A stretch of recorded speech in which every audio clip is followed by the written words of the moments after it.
Okay, so this is gonna be video part 2 for the bouncing ball tutorial series. So in this video, we're just gonna upload the bouncing ball rig into your scene, this specific scene that we had just previously had set up for our animation. Okay, that part is important. Don't just open a new scene and dump the bouncing ball into this scene, right? Because obviously there's specific settings that need to be run. All right, so as you can see, our graph editor, right, and perspective, the front view, 240 frames, which is 10 seconds. Okay, so right, and then your preferences, timeline preferences, right, and everything set up. Just have to mention it just to make sure. Okay, first thing, we're gonna take the MTSU ball, right, the folder from the W drive, and you're gonna place it to your local desktop, which I already did. I'm on my local computer. Here it is. So here's the name of the folder, MTSU ball. That's the folder. It's on my desktop, just like here. Next, then you place the ball rig.ma. Right, this is a .ma file. MA file is still a Maya file, but they call it a Maya ASCII ASCII file, right? There's some differences between a .ma and a .mb file. I don't want to go over it, but just there's differences. .ma files can be universally open in lower versions of Maya. It's like one of those fail safes, you could say. So you can go open it in lower versions, downgrade compatible. But there's some basic things you gotta correct in the text editor, blah blah blah blah. Anyway, so then in here, you're gonna place the ball rig.ma into your Maya scenes folder. Okay, so I'm gonna grab it, right click, cut, and here's my documents, my projects, default, scenes, paste. Okay. Alright, so that's done. Next, you're gonna place the MTSU ball texture into your source images. I'll go to my desktop.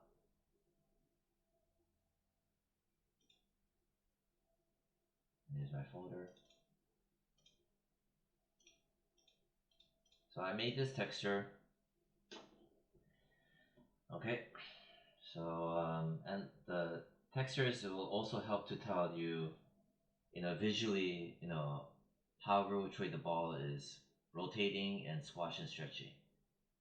So it's more than just a texture. It helps to determine, you know, just the visual aspect of the ball bouncing and rotating. Because that way, if you have a plain ball spinning, it's hard to tell which way it's rotating or squashing and stuff. But if you have colors on top, you can easier to tell what's happening.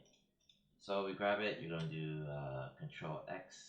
You're gonna cut it, and let me yeah. So put that there in the Maya scenes. And now we're gonna place into the source images. Right, so I cut it. I'm gonna go to a document, Maya, projects, default, source images, and it's already here. I already put it there. Okay.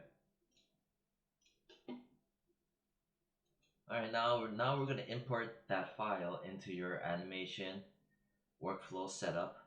that we had just made in the prior video. So I'm gonna go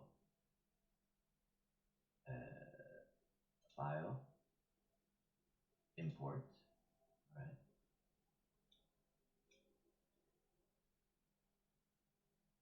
And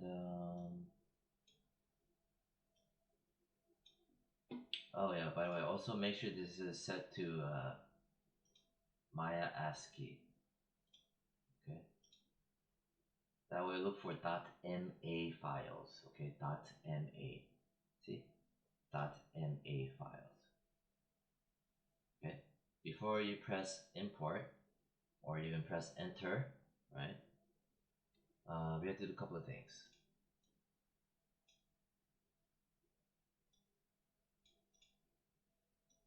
Okay, so let me just do that. So we did that.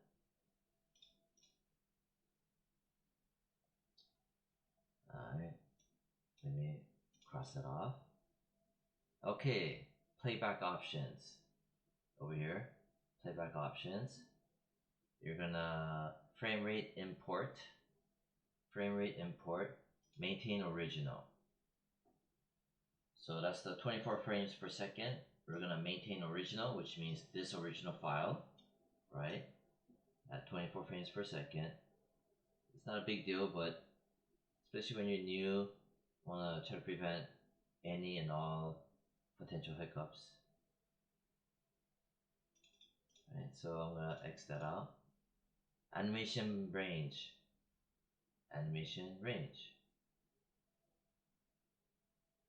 Maintain original. Okay, this and this. Right? Check. Namespace options. Okay.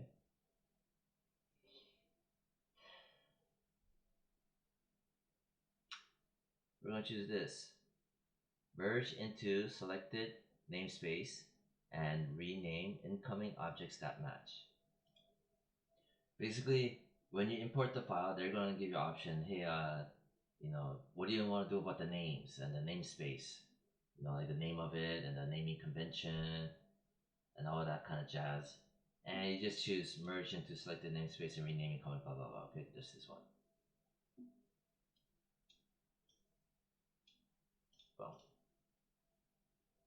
Okay, so boom, boom, boom, and then that's it. Hit import. Boom. Ta-da! This is a ball. Okay, you can press 6.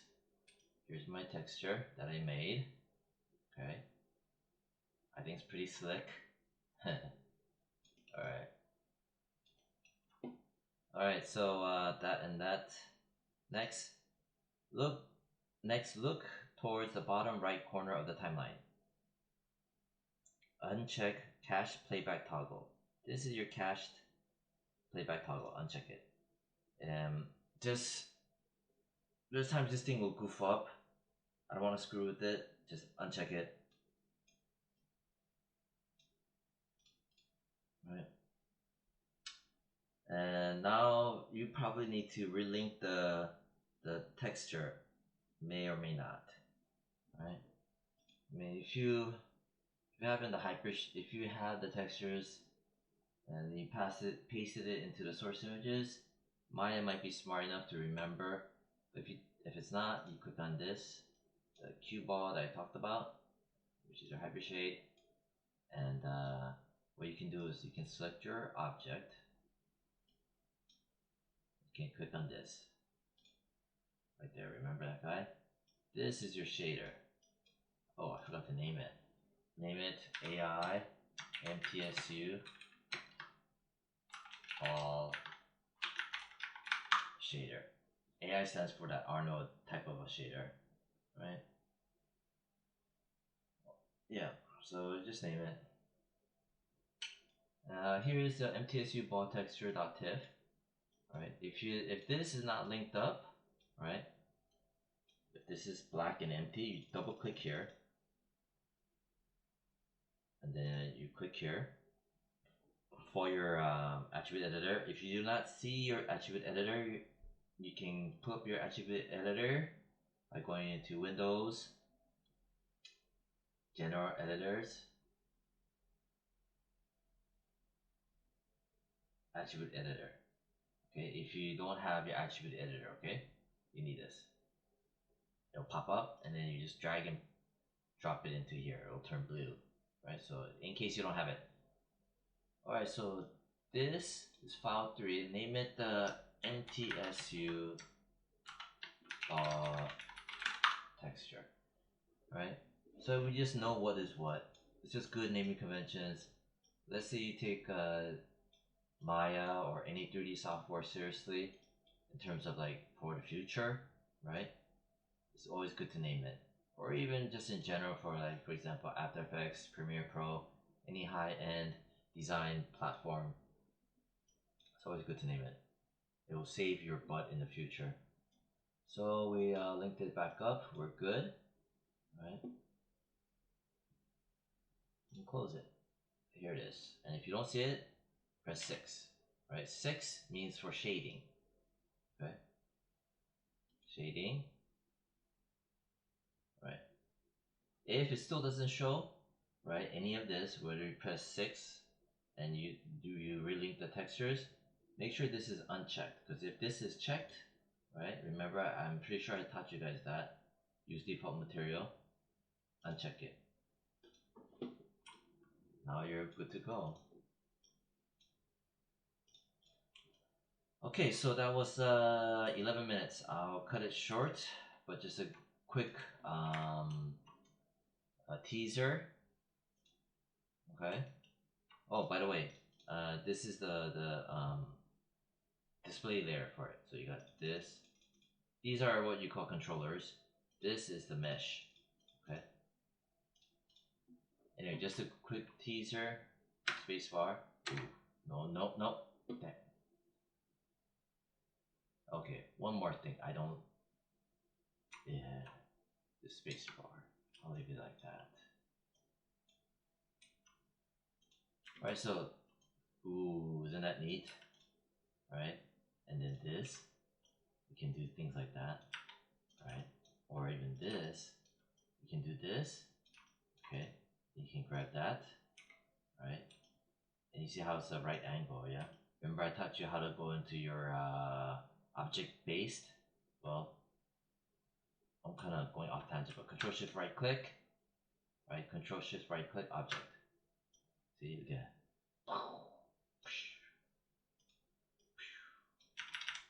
neat, right? And then this, and then this, right? And yeah, boom, boom, boom, boom. See, neat. All right, so that's about it. Okay, so that's the end of that. It's 13 minutes, short as I mentioned, and make sure to save it. You can name it some. Ooh, and when you do go to save, it's a good thing I mentioned this. Turn this back to binary, right? Maya binary right here, binary, because it might be set to .ma file. You know, you can name it like your name, bouncing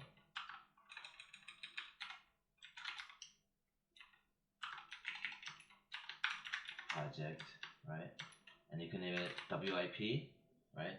You can name it something like that, and save it, save as. And then, oh, you won't see it, but when you do Control Alt Delete, Control Alt S, you see like the name and WIP, which stands for work in progress, and then you see like a dot 001, 002, blah blah blah blah. That way it's work in progress and incrementally goes up, right? So everything is you know, serves a purpose and designed to do a certain way, to work out a certain way. Anyway, that's about it. And I think the next one is gonna be about just to show about the bouncing ball and its controllers, to just appreciate the rig and which controllers to use, because they're slightly different. Yeah. So that's it. Bye.